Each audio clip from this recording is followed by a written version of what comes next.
यदि आप मान लीजिए कि रात के 12 बजे आपके घर के बाहर कोई दस्तक दे रहा है और बोल रहा है कि मुझे प्याज रोटी दे दो, आपका भगवान भला करेगा, धन में वृद्धि होगी, तो आप उस समय क्या करोगे?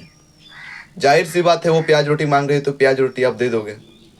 तो यदि आप प्याज रोटी उसको दे देते हो उस समय, उसके बाद आपके साथ क्या होता है, ये प्याज रोटी देने के बाद ही पता चलेगा। तो रिसेंट में एक घटना जो कि बहुत ज़्यादा वायरल हुई थी, जो कि रियल घटना पे आधारित है, प्याज मांगने वाली चुड़ैल, वो इंटरनेट में भी बहुत ज़्यादा वायरल हुई थी। तो आज मैं ऐसी एक रियल स्टोरी आपको बताने वाला हूँ। तो जिन भाइयों ने मुझे सब्सक्राइब नहीं किया है वो सब्सक्राइब जरूर से ज़रूर कर ले, और ऐसे ही और horror, mysterious and historical videos देखने के लिए हमारे चैनल को सब्सक्राइब करें। तो ये रियल इंसिडेंट असम के एक छोटे मोटे गांव की घटना है, जिसमें एक पैगल हुसैन नाम का एक मुस्लिम रहता था, जो कि मुझसे फ्री फायर के थ्रू दोस्त बना है, तो वही रहता था। तो उसका जो दोस्त है पैगल हुसैन का, मोहनदास, तो उसी के ऊपर ये प्याज मांगने वाली चुड़ैल का बसेरा था। जैसे कि होता है ना कि इंटरनेट में आपने बहुत सारे जगह से देखा होगा कि वो आती है आधी रात को और प्याज रोटी मांगती है, और यदि कोई गलती से भी उसे प्याज रोटी दे देता है तो वो इसका खून ठो पी जाती है। तो ऐसा ही कुछ उसके साथ भी हुआ था। तो मैं आपको फुल शुरू से बता रहा हूँ। तो उसके भी साथ यही सेम घटना हुई थी, लेकिन उसके साथ रात में ये घटना नहीं हुई थी, दिन में हुई थी। तो आपको ये शौक लगा हो कि दिन में कोई कैसे मांग सकता है, तो मैं आपको फुल वीडियो बताने वाला हूँ और आप ज़रूर से ज़रूर समझ जाएंगे। तो जब वो खेल रहा था अपने घर पे, तो वो अपने गली मोहल्ले के बच्चों के साथ क्रिकेट खेल रहा था, तब उसमें एक दादी माँ आई। उन्होंने कहा कि मुझे प्याज रोटी दे दो, तुम्हारा भला होगा। तो उस समय होता है ना एक कि टिंजर एज में कि भलाई करना चाहिए, किसी को दुख को देखकर कुछ सीखना चाहिए और उसको दुख को कम करने का कोशिश करना चाहिए। तो ऐसा ही उसने भी किया, अपने घर चल गया और प्याज रोटी लाकर उसको दे दिया। तो जस्ट प्याज रोटी लाया और दे दिया, तो फिर वो दादी माँ ना थोड़ा देर के बाद चली गई।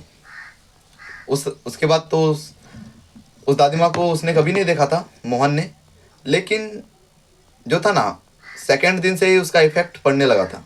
जैसे कि वो मोहन थोड़ा गुमसुम रहने लगा, किसी से बात नहीं करता, और भी बहुत सारे चीज़, खेलने भी नहीं जाता था। तो वो खेलने के लिए भी अब बाहर नहीं निकलने लगा। तो घर वाले थोड़ा उसको लेकर कुछ सोचने लगे कि जैसे कि अभी कोई बच्चा बहुत ज़्यादा खेल रहा है, हंस रहा है, सबके साथ बात कर रहा है, वो अचानक से बात ही करना बंद कर दे, खेलना ही बंद कर दे, तो घर वालों को थोड़ा टेंशन तो लगभग करेगा, जाहिर सी बात है। तो घर वालों को थोड़ा टेंशन लग गया। तो वही फिर उन्होंने पूछताछ की उनके दोस्तों से कि कहीं तुम्हारा मोहन के साथ लड़ाई झगड़ा तो नहीं हुआ है? तो उसने कहा नहीं, लड़ाई झगड़ा तो नहीं हुआ है। तो फिर भी वो ऐसा गुमसुम क्यों रहता है? तो उन्होंने डॉक्टर को दिखाया, सब नॉर्मल रिपोर्ट, साइकोलॉजिस्ट को दिखाया, सब नॉर्मल रिपोर्ट, सब करके थक गए, लेकिन उसका हाल बुरा होते ही जा रहा था। मतलब ना, जो कि उसका जो तबीयत खराब था ना, वो ठीक ही नहीं हो रहा था। कितना भी दवाई चल रहा है, कुछ भी हो रहा है, ठीक ही नहीं हो रहा था। तो फिर होता है ना लास्ट में कि जब किसी से काम नहीं बनता है ना, तो चलो बाबा के पास। तो उन्होंने वैसा ही किया, दिखाने गए। तो सारा रिपोर्ट उन्होंने देखा, और देखते ही उन्होंने सब जान गया कि हाँ यही सब हुआ है, और इसने उसको प्याज रोटी दिया है। तो बाबा ने कहा हाँ मैं तो ठीक कर लूँगा, लेकिन थोड़ा दिन लगेगा और कुछ प्रोसेस होगा, उसको आप फॉलो करते हो तो वो ठीक हो जाएगा जल्दी ही। तो सभी ने कहा ठीक है ठीक है, हमको तो बस ठीक होने से मतलब है, चाहे आप कितना भी धन ले ले। तो बाबा ने जैसा जैसा कहा वैसा वैसा सभी ने किया।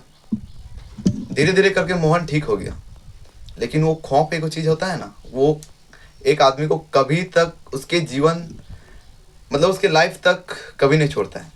तो वही खौफ उसको रह ले गया, और उसके दोस्तों को भी वो खौफ हो गया। तो आखिर में मैं इस स्टोरी में एक ही बात कहना चाहता हूँ कि आप आंख मूंद कर किसी के ऊपर भरोसा नहीं कीजिए, क्योंकि जो आज कलयुग है वो काफ़ी ज़्यादा डेंजरस है। किसी के ऊपर हमें बिलीव ही नहीं करना चाहिए। तो मिलते हैं नेक्स्ट वीडियो में, तब तक के लिए बाय बाय सभी, सतर्क रहें, बी केयरफुल।